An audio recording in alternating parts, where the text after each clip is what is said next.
Bismillahirrahmanirrahim. Assalamualaikum warahmatullahi wabarakatuh.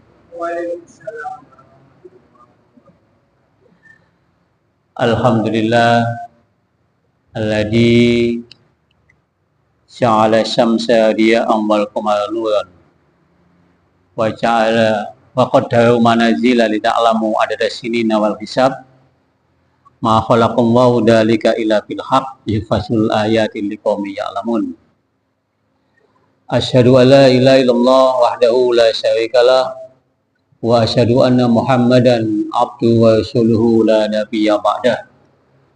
Allahumma shalli wa sallim ala nabiyina Muhammadin wa ala alihi wa ashabihi wa man tabi'ahum bi ihsan ila yaumil qiyamah. Amma ba'du fa ya ayyuhal hadirun rahimakumullah ittaqullaha haqqa tuqatih wa la tamutunna illa wa antum muslimun. Bapak Ibu jamaah Masjid Assalam, pengajian malam Jumat yang mudah-mudahan sampai malam ini kita semuanya selalu dirahmati Allah Subhanahu wa taala.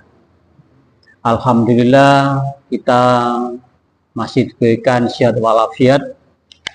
Kita baru saja bisa melaksanakan satu rangkaian perintah ibadah Allah dengan insya Allah secara sempurna, yaitu melaksanakan sholat maghrib dengan berjamaah.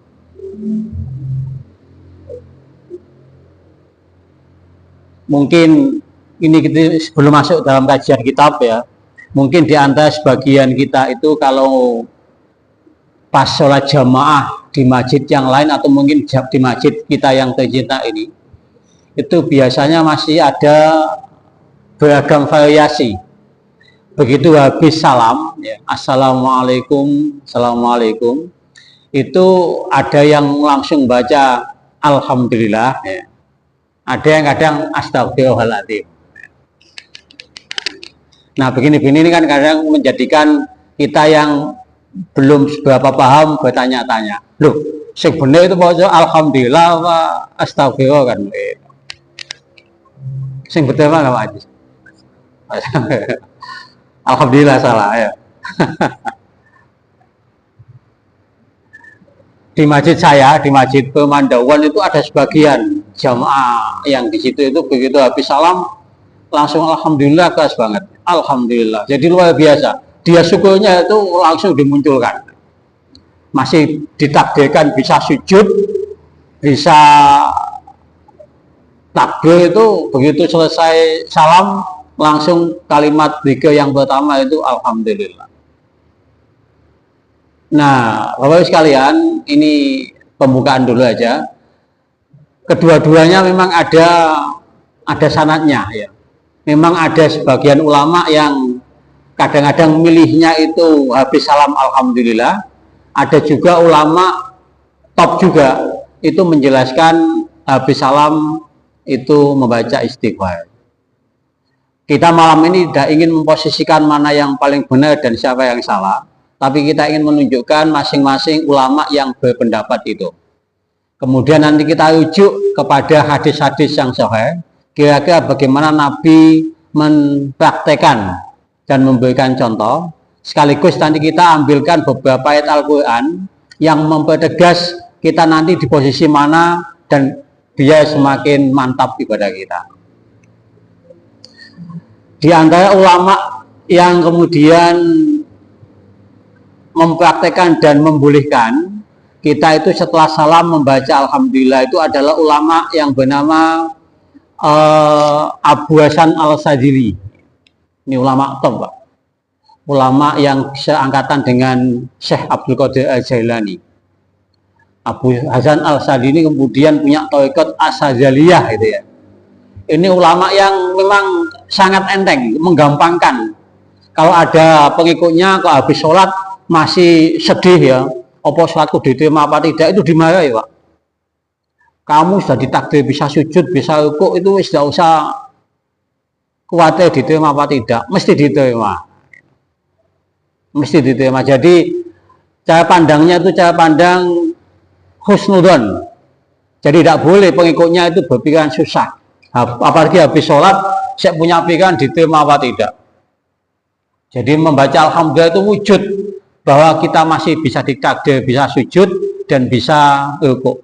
Maka Abu Hasan Al-Sadili ini membolehkan kalau habis kita salam kemudian membaca alhamdulillah.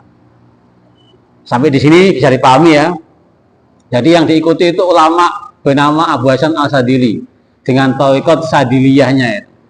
Beliau ini satu angkatan dengan Syekh Abdul Qadir Al-Jailani, atau ada yang menyebut Syekh Abdul Qadir Al-Jilani. Yang kedua itu ada juga ulama top, Sayyid Abdullah Muhammad Alawi Al-Haddad ya. Mungkin Bapak Ibu pernah mendengar cerita itu. Ini ulama yang berseberangan cara pandangnya dengan Abu Hasan Al-Sadili. Kalau Abu Hasan Al-Sadili itu relax pikirannya, jadi kalau ada pengikutnya yang sedih, mengkhawatirkan ibadahnya gak diterima itu dimarahi. Beda dengan Sayyid Alwi Al-Haddad. Beliau ini cara pandangnya sangat tekstual dan sangat keras. Kalau ada pengikutnya kok habis salam membaca alhamdulillah itu dimarahi, Pak. Itu bukti kesombongan Anda. Belum tentu diterima kok alhamdulillah. Ini jadi dua ulama top, tapi dalam memahami satu konteks amalan ibadah yang sama itu beda. Nggak boleh kita langsung habis salam kemudian alhamdulillah, itu bentuk dari kesombongan kita. Cek kok optimisnya kamu kalau diterima Allah kan gitu. Nah ini Sayyid Alwi Al-Haddad. Jadi semestinya kalau kita boleh memilih salah satu, Pak. Kalau kita itu kok begitu habis salam, kok yang kita munculkan rasa syukur, alhamdulillah bisa habis sholat jamaah, bisa sujud ya syukur, baca alhamdulillah tidak apa-apa. Ya. Rujukannya Al-Sadili tadi itu, Abu Hasan Al-Sadili. Tapi kok habis sholat tadi di tengah-tengah masih banyak tidak bisa khusyuk ya, masih banyak dosa, maka pilihannya astagfirullahaladzim. Itu sanadnya misalkan pakai Sayyid Ahmad Alwi Al-Haddad ya. Maka dua-duanya ada sanadnya. Ini mungkin Pak Nur Hayadi ini yang paling sering mendengarkan di antara jamaah di masjid Pemandawan itu habis salam ada yang baca alhamdulillah ya. Ini saya jelaskan, Pak. Jadi masing-masing mengikut ini itu ada sanad ulamanya. Siapa yang paling benar itu, kalau begitu kita habis salam kok bersyukur ditakdirkan masih bisa sujud dan rukuk, ya kita alhamdulillah ada apa, alhamdulillah. Tapi ketika dalam sholat kita masih tidak bisa khusyuk, kok alhamdulillah, itu bentuk kesombongan, kata Sayyid Alwi Al-Haddad. Tapi kalau Abu Hasan Al-Sadili optimis saja, mesti diterima oleh Allah, maka bersyukurlah masih bisa ditakdir, bisa sujud dan rukuk. Bapak sekalian yang dirahmati Allah Subhanahu wa taala, itu dua pendapat ulama. Itu ulama yang jauh sesudah Nabi kan. Maka kita untuk memposisikan dalam konteks itu kan harus ada rujukan yang lebih top, yaitu hadis-hadis Nabi yang sahih kan. Sekaligus nanti kita coba kutip bagaimana panduan Al-Quran yang mengarahkan kita itu setelah salam itu harus apa kan. Nabi itu Bapak sekalian ketika habis sholat, karena Rasulullah Shallallahu Alaihi Wasallam idan sofa fi sholatihi istighfar salasan. Nabi itu ketika selesai sholatnya itu membaca istighfar 3 kali, beristighfar 3 kali. Faqala Allahumma antas salam wa minkas salam tabarakta ya dzal jalali wal ikram. Kemudian sahabat tanya bagaimana kaifa istighfar, bagaimana Nabi dalam membaca istighfar itu? Maka dijawab astaghfirullahaladzim, astaghfirullahaladzim, astaghfirullahaladzim 3 kali. Ini hadisnya sahih riwayat Muslim. Juga riwayat Imam Nasai juga ada. Nah, ketika kita sudah tahu hadisnya kan ada 2 pilihan dari ulama tadi, kita kan bisa memposisikannya. Apakah baca alhamdulillah, apa baca astagfirullah. Kalau alhamdulillah berarti kita ngikut Abu Hasan Al-Sadili. Kalau astagfirullah berarti kita merujuk kepada Nabi kan. Tinggal itu aja penjelasannya. Yang salah yang mana? Yang tidak sholat ya. Ya tidak sholat.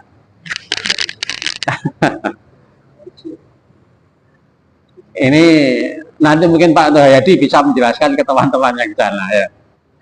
Oh sudah ya. Ada juga Pak, begitu habis sholat salam itu langsung berdoa. Itu memahami mungkin hadis bahwa kita dianjurkan memang berdoa di ujung sholat, fi dubus sholat. Padahal ayat hadis itu menjelaskan lebih kuat fi dubus sholat itu sebelum salam. Tapi ada yang memahami setelah salam. Akhirnya begitu salam berdoa. Tapi teks hadis itu, ulama hadis sepakat bahwa berdoa di akhir sholat itu adalah doa sebelum salam. Maka di antara redaksi hadis yang kemudian bisa kita ikuti, kita praktekkan itu kan Allahumma inni a'udzubika min adzabi jahannam gitu ya. Wa min adzabil qabr ila akhir hadis itu. Itu doa yang kita baca yang direkomendasikan oleh Nabi ketika kita bisa baca fi dubur sholat di akhir sholat. Tapi ada juga yang mempraktekkan dulu salam tidak mau alhamdulillah, tidak astagfirullah, langsung diangkat tangannya berdoa. Apa salah? Tidak ya. Yang salah ya tidak sholat. Tapi yang jelas kalau kita tahu cara pandang dengan sekian riwayat itu kan enak ya. Tidak gampang menyalahkan. Kalau nanti ditanya bisa menjelaskan. Gitu asik ya. Bisa menjelaskan. Bapak sekalian yang dirahmati Allah SWT itu yang pertama. Yang kedua, alhamdulillah juga kita malam ini masih berada di hampir penghujung bulan Rabiul Awal ya. Rabiul Awal. Bulan Maulud. Maulud apa Maulid Pak Asik? Bukan bulan Maulud ya. Alhamdulillah kita masih hidup dan diberikan kesehatan, bisa melangsungkan kajian keislaman sebagai wujud kita menghidupkan sunnah Nabi Muhammad SAW. Sesungguhnya mengagungkan Nabi, kemudian mencintai Nabi, itu kita melakukan begini, ini wujud kita cinta Nabi. Tidak harus kemudian selalu disertai dengan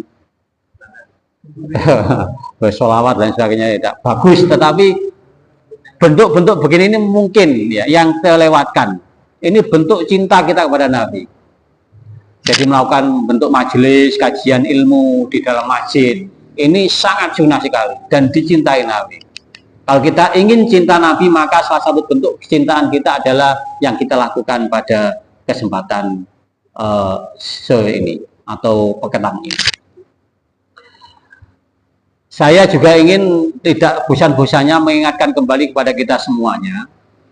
Mungkin yang agak luput dari teman-teman kajian tentang Rabiul Awal atau Maulud Nabi itu, yang mungkin Pak Asik ikut beberapa kali menghadiri mauludan atau maulidan, apa itu dalam bentuk ceramah agama maupun apalah itu, mungkin di antara ilmu yang jarang disampaikan adalah bahwa di antara kadang-kadang pertanyaan yang salah alamat itu kan tanya begini, apa hukum maulid atau apa hukum maulud? Ini mungkin pernah saya sampaikan tapi butuh saya ulang lagi. Jadi kalau ada yang bertanya apa hukumnya maulid dan apa hukumnya maulud, itu tidak ada hukumnya jawabannya. Karena maulid itu artinya adalah tanggal kelahiran. Sedangkan maulud itu adalah bayi yang dilahirkan. Sehingga kalau ada tanya apa hukumnya maulid, apa hukumnya tanggal kelahiran, maka jawabannya tidak ada jawaban. Apa hukumnya maulud, apa hukum bayi yang dilahirkan, tidak ada hukumnya. Hukum itu baru berlaku ketika ada perbuatan yang menyertai atas satu peristiwa itu. Apa hukumnya aqua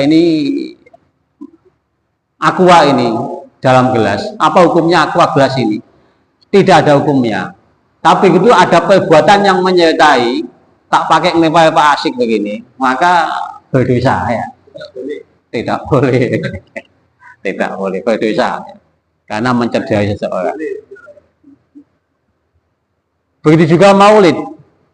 Kalau bertanya apa hukumnya merayakan, nah, ada perbuatan yang menyertai tanggal kelahiran, ada perbuatan yang menyertai bayi yang dilahirkan, itu baru akan muncul hukum.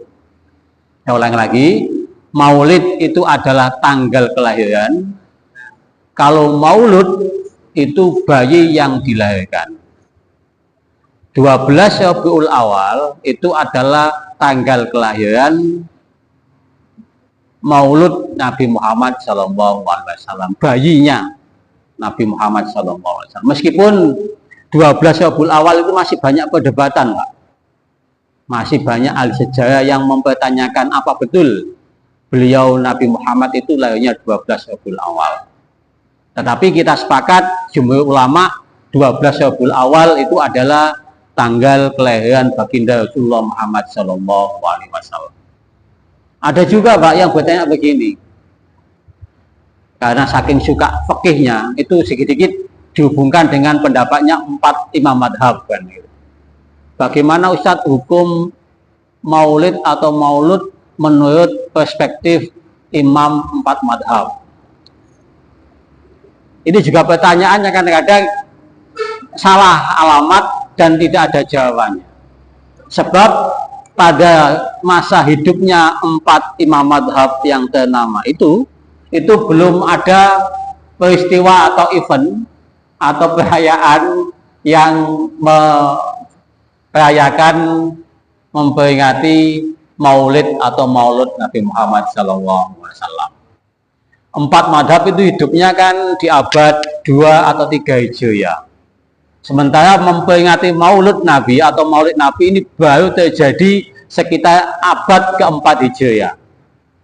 Pada masa pemerintahan Bani Fatimiyah ya, di Mesir itu baru ada yang pertama kali memperingati kelahiran Nabi Muhammad SAW. Kemudian sampai hari ini. Sehingga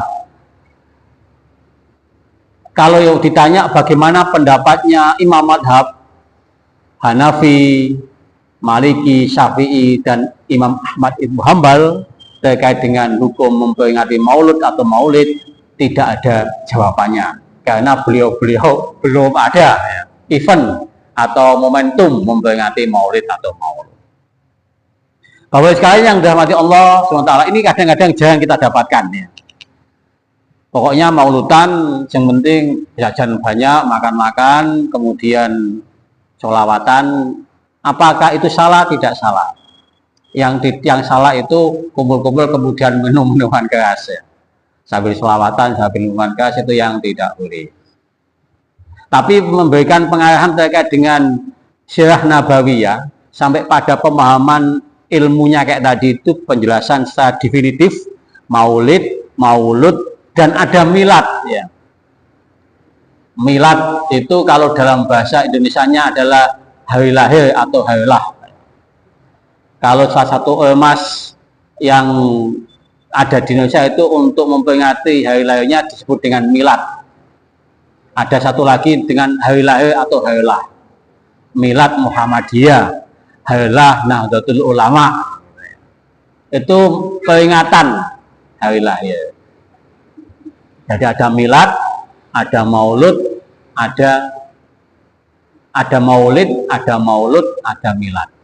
3 terminologi ini itu kadang-kadang dibolak-balik bagi yang tidak paham, itu kemudian gampang menghukumi. Katanya maulid tidak boleh, tapi milad kok boleh kan ya. Semuanya boleh.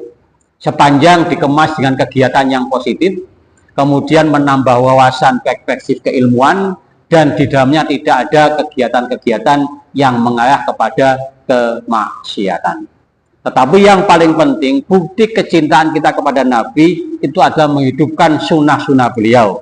Di antaranya adalah rajin mendatangi majelis taklim, sholat jamaah tepat waktu, Sholat jamaah itu tepat waktu atau awal waktu aja? Awal waktu. Kadang-kadang kita salah memahami itu kan sholat itu ala waktiha itu tepat waktu. Kalau maghrib jamnya gini masih tepat waktu aja gitu. Jadi sholat ala waktiha, sholat pada waktunya, tepat waktunya, bukan sholat fi awali waktuha.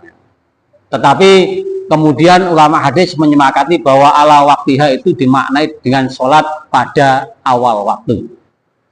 Awal waktu. Nah, sholat awal waktu dengan jamaah yang sering kita lakukan ini itu sudah merupakan bukti cinta kita kepada Nabi karena menghidupkan sunnah-sunnah beliau. Kemudian menyebut nama Nabi dengan sholawat innallaha wa malaikatahu yusholluna 'alan nabi, itu juga sering kita sebut ketika di dalam sholat kita. Di tahiyat awal maupun di tahiyat akhir itu kita mesti menyebut, menyenandungkan nama Nabi dengan menyebut beliau Allahumma sholli ala Muhammad wa ala ali Sayyidina Muhammad. Apakah boleh pakai Sayyidina atau tidak itu perdebatan ijtihadiyah. Ijtihadiyah. Monggo Sayyidina tidak apa-apa, pakai tidak Sayyidina tidak apa-apa. Yang apa-apa itu yang tidak sholat ya. Bapak sekalian yang dirahmati Allah Subhanahu wa taala. Yang kedua, ini saya ingin menyampaikan satu hal penting lagi. Biar kita yang sudah senang dengan maulidan tetap berjalan, yang kemudian agak tidak suka, tidak terlalu benci. Ya.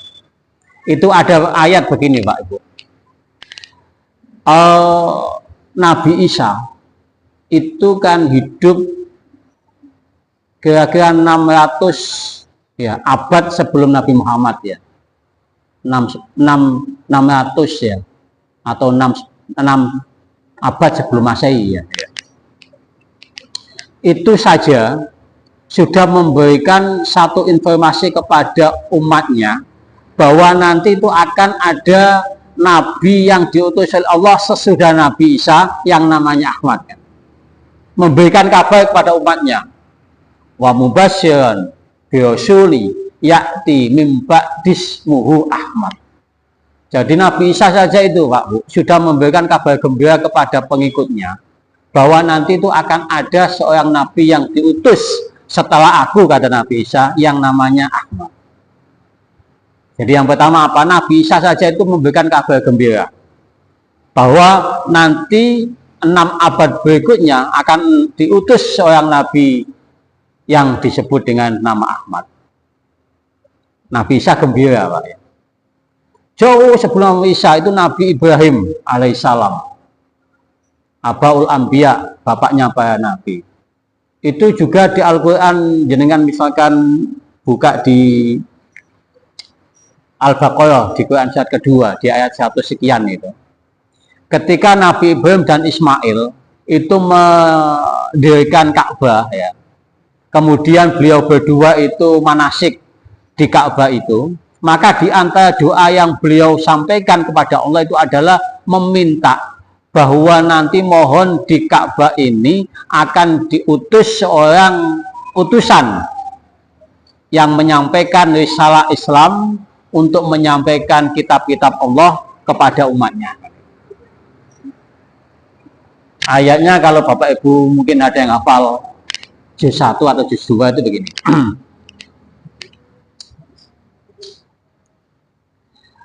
Wa id yarfa'ul qawaida wa id yarfa'ul Ibrahim al qawaida wa Ismaila rabbana taqabbal minna innaka antat tawwabur rahim. Rabbana waj'alna muslimaini laka wa min dzurriyyatina ummatan muslimatan lak wa arina manasikana wa tub alaina innaka antat tawwabur rahim. Nah, di doa yang ketiga Nabi Ibrahim itu meminta begini, Rabbana wab'ats fihim rasulam minhum yatlu alaihim ayatika wa yu'allimuhumul kitaba wal hikmata wa yuzakkihim. Ya Allah, nanti jenengan utus rasulam minhum, seorang rasul dari kalangan mereka. Yatlu alaihim ayatika, yang akan menyampaikan ayat-ayatmu. Wa yu'allimukal kitaba, yang akan mengajarkan kitabmu. wal hikmata, dan mengajarkan kebijakan-kebijakan terhadap kitabmu, wa yuzakihim, dan yang akan mensucikan kan. Jadi Nabi Ibrahim saja Pak, itu berapa tahun Pak? Berapa abad sebelum Nabi Muhammad itu? Berapa keturunan, berapa itu sudah meminta kepada Allah supaya nanti di Ka'bah yang habis beliau sama Ismail itu tinggikan, itu berdoa supaya nanti akan diutus seorang nabi dari kelompok mereka, yaitu yang ada di sekeliling Ka'bah itu seorang Rasul. Siapa coba yang dimaksud? Tentu kemudian adalah baginda Rasulullah Muhammad SAW. Nah, maksud saya begini, Nabi Isa saja memberikan kabar baik tentang kelahiran Nabi Muhammad. Nabi Ibrahim saja berdoa kepada Allah supaya diutus seorang nabi di kalangan kaum yang ada di Makkah, yaitu Nabi Muhammad. Begitu dia menghormati Nabi Muhammad yang belum lahir waktu itu, apatah lagi kita kan gitu ya. Sekelas kita, wong sekelas Nabi Isa, sekelas Nabi Ibrahim saja sangat begitu dengan Nabi Muhammad kelahirannya, permohonannya, maka kita sebagai umat Nabi Muhammad juga paling tidak harus bangga, bahagia. Fal yafrahu, maka berbahagialah kita. Meskipun bentuk kebahagiaan kita itu kita ekspresikan tidak terlalu berlebih-lebihan. Saya ulang lagi, kita harus tetap berbangga dan berbahagia meskipun tidak kita ekspresikan dengan berlebih-lebihan. Jangan kemudian disalahkan Pak, disanggap oh itu tidak senang dengan maulidan. Tidak, kita sangat senang sekali. Kita ngaji tiap hari, kemudian kita tilawah tiap hari, kita jamaah, sholat tiap hari, itu kan wujud kita sangat senang dengan sunnahnya Nabi. Kita membaca sholawat di dalam sholat, itu wujud kita cinta kepada Nabi. Oleh karena itu, maka jangan sampai kita itu anti dengan yang namanya maulid atau maulud, ya. Tidak usah anti, tetapi tidak usah kemudian berperilaku dalam memperingati maulid dan maulud itu berlebih-lebihan, biasa-biasa saja. Kalau pas ada makanan ya kita makan bersama-sama, kalau tidak ada makanan ya kita tidak makan bersama-sama, gitu asik ya. Bapak-Ibu sekalian yang dirahmati Allah Subhanahu wa taala, ini baru pembukaan. Ini baru pembukaan kajian kita malam ini. Jadi memang kadang-kadang kita sebelum masuk kajian kitab itu ada hal-hal yang butuh kita sampaikan untuk menjadi bahan tambahan kita. Meskipun kita pernah tahu, tetapi butuh untuk diingatkan lagi. Yang pertama tadi tentang habis salam, ada yang langsung istighfar, ada yang langsung alhamdulillah. Penjelasannya yang tadi itu asik ya. Yang alhamdulillah itu mengikuti madhabnya Abu Hasan Asadili, yang kemudian terkenal dengan Thariqat Sadiliyah. Thariqat Sadiliyah ini kelahirannya hampir bersamaan dengan ulama besar yang lain, yaitu Abdul Qadir Al-Jilani. Abdul Qadir Al-Jilani. Ini thariqat yang sangat menggampangkan. Jadi kalau kita itu sedih habis sholat, apa diterima ndak sholatku, itu dimarahi Pak sama Sadili. Gusti Allah itu maha pemurah. Sudah bisa ditakdirkan sujud dan rukuk itu luar biasa, maka bersyukurlah. Maka wujud syukurnya begitu salam membaca alhamdulillah. Beda dengan Sayyid Ahmad Alwi tadi itu. Beliau sangat keras. Habis sholat kok mau alhamdulillah dimarahi. Itu bentuk kesombongan. Kok optimis banget kamu bersyukur pada habis sholat, padahal sholatmu belum tentu diterima. Nah, bagaimana yang benar? Maka merujuk pada hadis Nabi tadi itu. Karena Rasulullah SAW idan sofa fi sholatihi istighfar salasan. Faqala Allahumma antas salam wa minkas salam, sampai terusnya itu. Kaifa istighfar, bagaimana Nabi dalam istighfar yang 3 kali itu membaca astagfirullahaladzim, astagfirullahaladzim, astagfirullahaladzim, kemudian Allahumma antas salam. Itu yang masuk, yang ada dalam hadis Nabi. Tapi yang alhamdulillah tadi itu sanadnya kepada ulama Abu Hasan Asadili. Tinggal milih aja ulama apa nabi kan gitu ya. Kira kalau ingin debatnya diperpanjang. Al-Qur'annya menjelaskan begini. Wa idza qadaytumus shalah fadhkurullaha qiyaman wa qu'udan. Ketika kalian selesai melaksanakan sholat, maka berzikirlah kepada Allah, baik dalam keadaan berdiri maupun duduk. Bahasanya fadhkurullah, berzikirlah, bukan berdoalah.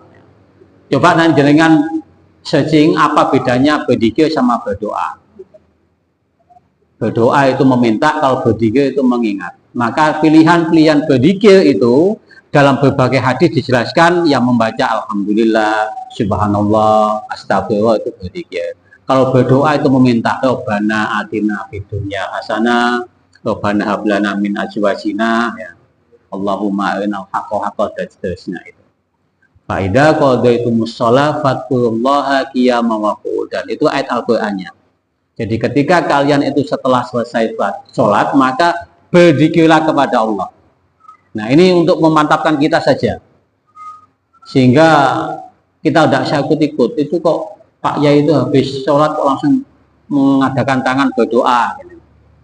Tidak apa-apa daripada joget kan gitu. Tapi kita punya kerangka ilmunya kan itu. Al-Qur'annya menjelaskan habis sholat kita berzikir. Nabi menjelaskan habis sholat itu kemudian baca astagfirullah 3 kali. Nah, itu pegangan kita. Paham sampai di sini ya? Oke, nggak usah diperdebatkan. Bapak sekalian yang dirahmati Allah Subhanahu wa taala. Saya melanjutkan hadis yang ada di saya Muftahul Hadis. Di antara ciri khas hadis-hadis Nabi itu yang terkap di Muftahul Hadis ini, itu Nabi kadang-kadang suka menjelaskan sabdanya itu dengan mengawali jumlah hitungan. Kalau 2 minggu yang lalu Nabi menjelaskan ada 7 kelompok kan itu ya. Sab'atun, ada 7 kelompok yang akan mendapatkan naungan Allah pada hari di mana tidak ada naungan kecuali naungan Allah. Menyebut dengan mengawali sab'atun, ada 7 golongan.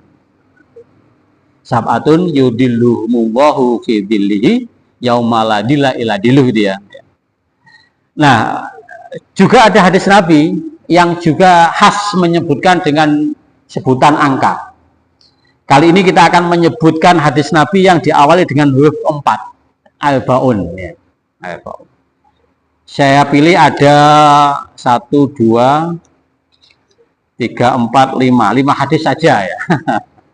Yang Nabi itu mengawali hadisnya dengan menyebut ada 4 golongan atau 4 kelompok atau 4 perilaku. Yang pertama kata Nabi bahwa kita itu akan bisa mendapatkan hidup bahagia itu apabila dalam diri kita ada 4 hal. Al-baun sa'adatul mar'i. Ada 4 hal yang apabila itu ada dalam diri kita, hidup kita akan bisa menjadi bahagia. Jadi al-baun min sa'adatil mar'i, ada 4. Yang pertama adalah antakuna zaujatan sholihah.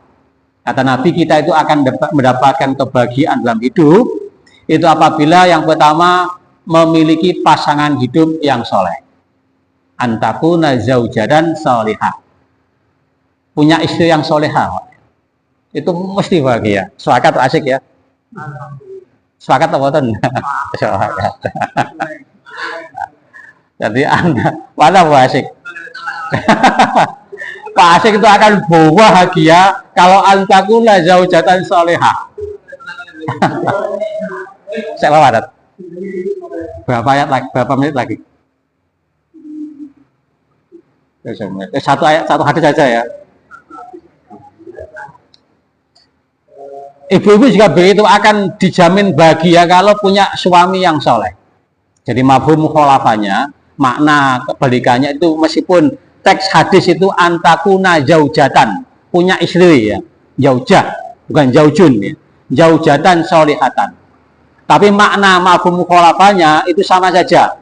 Kalau istri punya suami yang soleh, itu pasti kata Nabi akan mendapatkan kebahagiaan. Monggo jenengan kembangkan sendiri. suami yang soleh itu bagaimana, istri yang soleh itu yang bagaimana. Yang pasti salah satu indikator suami yang soleh itu tidak suka bohong. Bu, aku ate ngopi. Tiba-tiba keteh ya.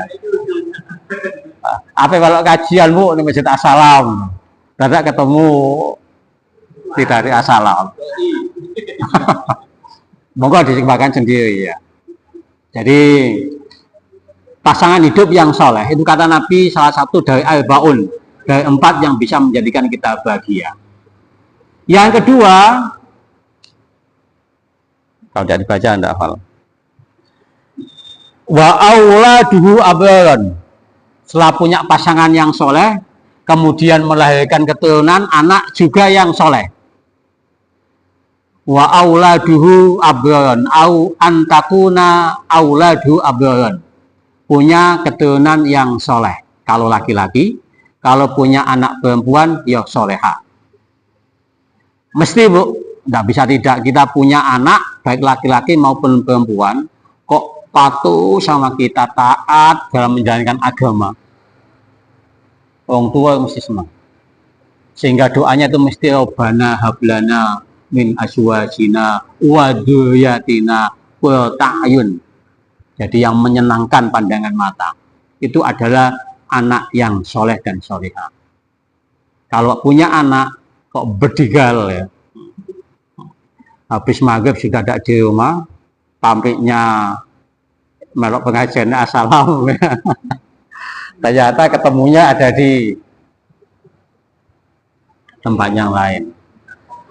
Habis maghrib sudah ada di rumah, pulang-pulang setelah subuh. Ya. Kita punya anak begitu, apalagi perempuan, Pak.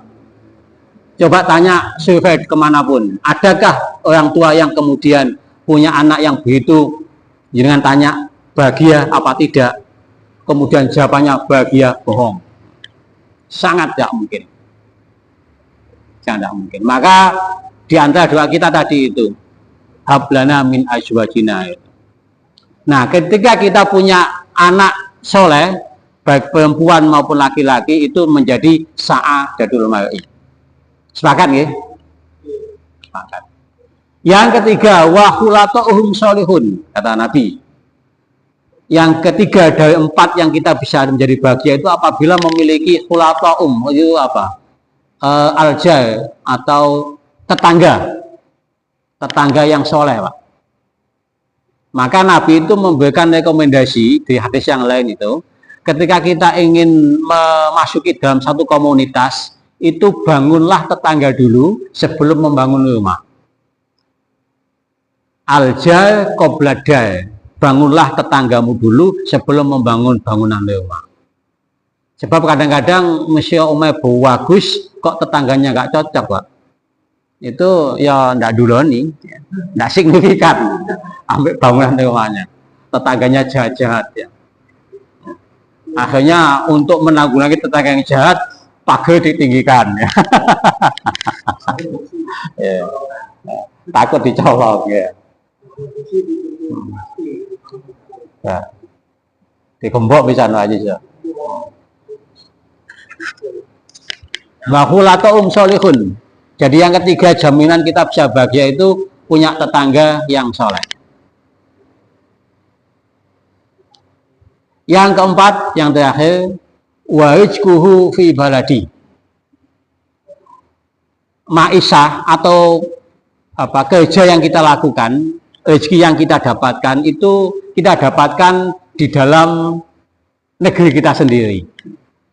Kalau kita rumah tangganya di Lumajang, ya berarti nyambut gayanya kita berada di Lumajang. Tidak usah jauh-jauh dari Lumajang. Itu menjadi bagian kita bisa bahagia, Pak. Coba capek itu begitu pulang ketemu sama anak istri lagi itu langsung bahagia. Meskipun kadang-kadang situ omeli sama istri kita ya, tetapi itu bahagia. Melihat wajah anak itu bahagia. Tidak bisa tidak sih. Istri kalau tidak cewek itu bukan istri, Pak. Iya Bu Asik ya. Jadi wa rizquhu fi baladi, mendapatkan pekerjaan rezekinya itu kita dapatkan di dalam negeri kita sendiri. Sering mungkin kita mendapatkan berita kabar itu yang laki-laki kerja jauh ya, istrinya ditinggal lama, meskipun tiap bulan itu dikirimi ditransfer rekeningnya puluhan sampai ratusan juta, tapi hanya berbentuk materi, tidak pernah dalam bentuk sentuhan. Kadang-kadang wanita itu kan ada yang tipe cintanya itu bisa dirasakan kalau dengan sentuhan. Meskipun digerojok uang tiap bulan itu ratusan juta, tapi kalau tidak pernah kena touch-nya itu bahaya. Maka wahyu fi baladi kata Nabi itu menjadi sangat pas, apalagi dalam kehidupan hari ini. Ditinggal suaminya kerja jauh, dikasih uang tiap bulan banyak, tetapi tidak pernah disentuh, itu tidak bisa menjadi bahagia. Ujung-ujungnya berpindah ke lain hati ya. Kalau pindah ke lain hati mending Pak Asik. Yang bahaya itu berpindah ke lain body. Kalau berpindah ke lain hati masih mending, yang bahaya itu berpindah ke lain body. Itu yang bahaya. Na'udzubillah min dzalik. Aku qouli hadza, wassalamualaikum warahmatullahi wabarakatuh.